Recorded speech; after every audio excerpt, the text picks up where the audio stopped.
The 1960s saw people organizing and actively working for change, both in the social order and in government. This included the student movement, the women's movement, movements for gay rights, and a push by the courts to expand rights in general. But by the end of the 1960s, the anti-war movement seemed to have overshadowed all the rest. The civil rights movement began in the 1950s, if not before, but many of its key moments happened in the 60s. And this really began with sit-ins that took place in Greensboro, North Carolina. Black university students walked into Woolworths and waited at the lunch counters to be served, or, more likely, arrested. After 5 months of that, those students eventually got Woolworths to serve black customers. Then, in 1961, leaders from the Congress on Racial Equality launched freedom rides to integrate interstate buses. Volunteers rode the buses into the Deep South, where they faced violence, including beatings and a bombing in Anniston, Alabama. But despite that, those freedom rides also proved successful, and eventually the ICC desegregated interstate buses. In fact, by the end of the 60s, over 70,000 people had taken part in demonstrations, from sit-ins to teach-ins to marches. But they weren't all successful. Martin Luther King's year-long protests in Albany, Georgia, didn't end discrimination in the city.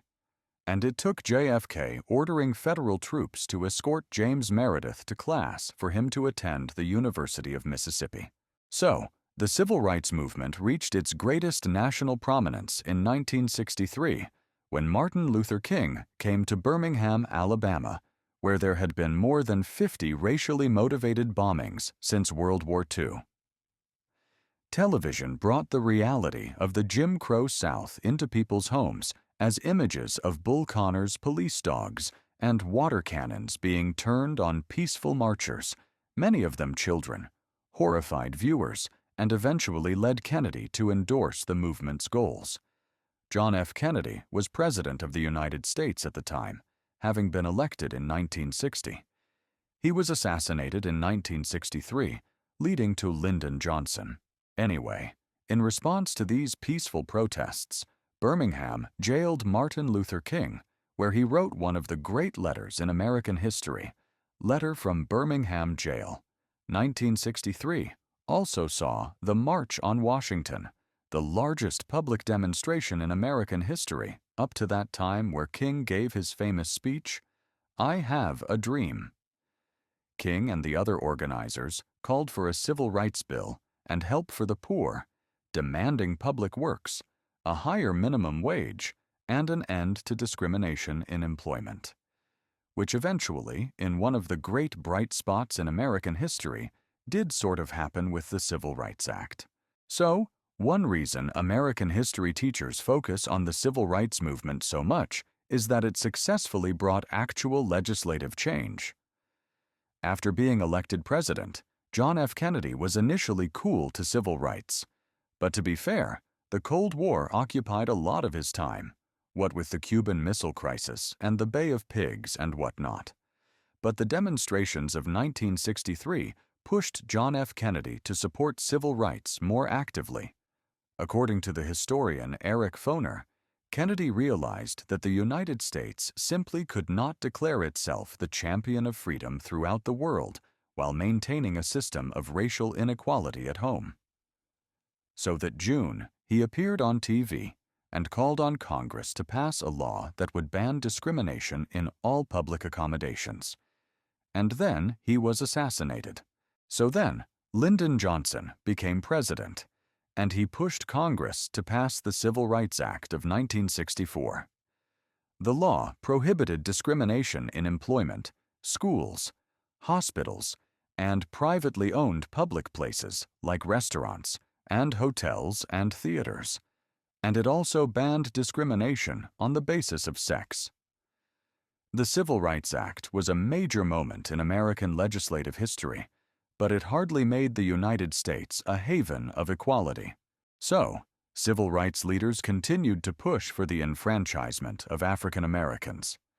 After Freedom Summer workers registered people in Mississippi to vote, King launched a march for voting rights in Selma, Alabama in January 1965, and television swayed public opinion in favor of the demonstrators.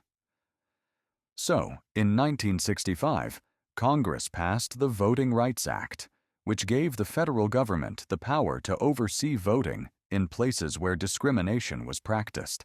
In 1965, Congress also passed the Hart-Celler Act, which got rid of national origin quotas and allowed Asian immigrants to immigrate to the United States. Unfortunately, the law also introduced quotas on immigrants from the Western Hemisphere. Lyndon Johnson's domestic initiatives from 1965 through 1967 are known as the Great Society, and it's possible that if he hadn't been responsible for America escalating the war in Vietnam, he might have been remembered as one of America's greatest presidents, because the Great Society expanded a lot of the promises of the New Deal, especially in the creation of health insurance programs, like Medicare for the elderly and Medicaid for the poor. He also went to war on poverty. Johnson treated poverty as a social problem rather than an economic one. So instead of focusing on jobs or guaranteed income, his initiatives stressed things like training. That unfortunately failed to take into account shifts in the economy away from high-wage union manufacturing jobs toward more lower-wage service jobs. While Congress was busy enacting Johnson's Great Society programs, the movement for African American freedom was changing. Persistent poverty and continued discrimination in the workplace, housing, education, and criminal justice system might explain the shift away from integration and toward Black Power, a celebration of African American culture and criticism of whites' oppression. 1964 saw the beginnings of riots in city ghettos, for instance, mostly in northern cities. The worst riots were in 1965 in Watts, in Southern California. These left 35 people dead, 900 injured, and $30 million in damage. Newark and Detroit also saw devastating riots in 1967. In 1968, the Kerner Report blamed the cause of the rioting on segregation, poverty, and white racism. Then there's Malcolm X, who many white people regarded as an advocate for violence, but who also called for self-reliance. It's tempting to see leadership shifting from King to X as the civil rights movement became more militant. But Malcolm X was active in the early 1960s, and he was killed in 1965, 3 years before Martin Luther King was assassinated, and before all the major shifts in emphasis towards Black Power. Older civil rights groups like CORE abandoned integration as a goal after 1965 and started to call for Black Power. The rhetoric of Black Power could be strident, but its message of Black empowerment was deeply resonant for many. Oakland's Black Panther Party did carry guns in self-defense, but they also offered a lot of neighborhood services. But the Black Power turned many white people away from the struggle for African American freedom, and by the end of the 1960s, many Americans' attention had shifted to anti-war movement.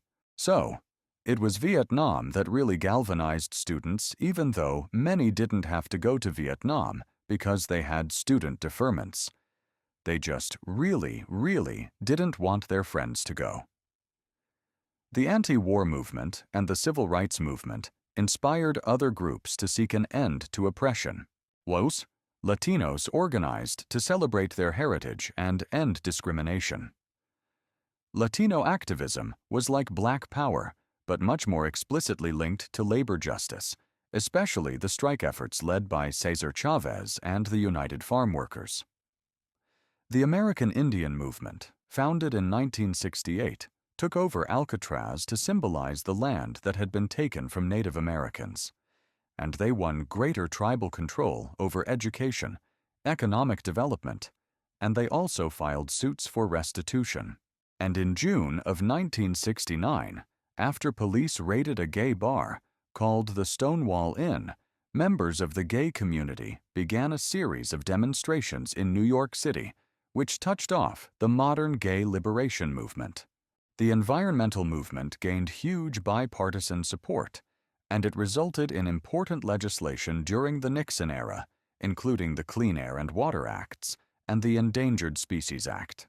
But perhaps the most significant freedom movement in terms of number of people involved and long-lasting effects was the American feminist movement. This is usually said to have begun with the publication of Betty Friedan's book, The Feminine Mystique, which set out to describe the problem that has no name. Turns out the name is misogyny.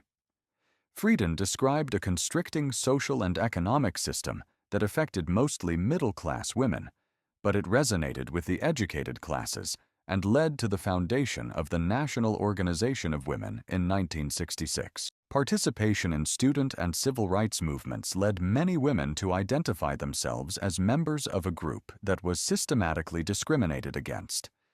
And by systemic, I mean that in 1963, 5.8% of doctors were women, and 3.7% of lawyers were women, and fewer than 10% of doctoral degrees went to women. They are more than half of the population. While Congress responded with the Equal Pay Act in 1963, younger women sought greater power and autonomy in addition to legislation. Crucially, 60s-era feminists opened America to the idea that the personal is political, especially when it came to equal pay, child care, and abortion. The branch of government that provided most support to the expansion of personal freedom in the 1960s was the most conservative one, the Supreme Court. The Warren Court handed down so many decisions expanding civil rights that the era has sometimes been called a rights revolution. The Warren Court expanded the protections of free speech and assembly under the First Amendment and freedom of the press in the New York Times versus Sullivan decision. It struck down a law banning interracial marriage in the most appropriately named case ever, Loving versus Virginia. Supreme Court decisions greatly expanded the protections of people accused of crimes.